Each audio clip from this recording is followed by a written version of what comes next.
G'day. Well, what I see now, what not only moments ago the UK announced their digital ID by Starmer, we have by Bill Shorten here in Australia an announcement of a digital ID coming soon, maybe trialled next year, I hear. So just want to hear everyone's thoughts on all of this, because there's been a lot of unrest, a lot of protest, namely corruption in the government was the last major protest here in Australia, and ones that went on through the UK for the same reasons.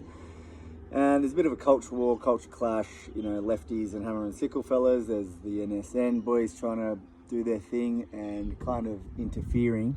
But here we have something kind of non-partisan.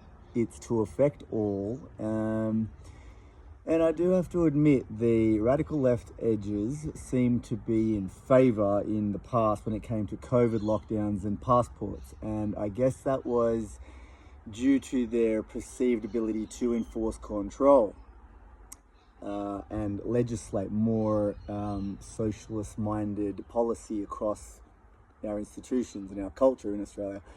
I don't see it taken very well and amongst the conservative and patriotic side here in Australia, the COVID lockdowns, the passports, etc. I saw many people, you know, choosing to take a vaccine purely due to keep their work commitments available to them. So I don't see it being favoured by many here, and especially with this rising and emerging movement in the patriot side and traditional side in Australia, in our culture.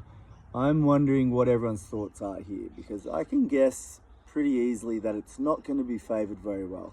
It may not be enforced as a requirement for it to have a right to work in Australia like they're doing in the UK, and they may drip feed it as a little element of convenience for people, but have to admit, the government has been incompetent every step of the way, and I cannot see any utility besides the government being able to control and silence and suppress dissent and criticism, like we're seeing that of Israel, with an Israeli Jewish billionaire buying TikTok to suppress anything on there. And I can only see the same thing being done here in Australia to suppress any dissent against any Australia-wide policies and health policies, and you name it, any policies, and any dissent will be seen as an extreme view. And I can only see this control, this form of control in the digital ID being used to suppress any dissent.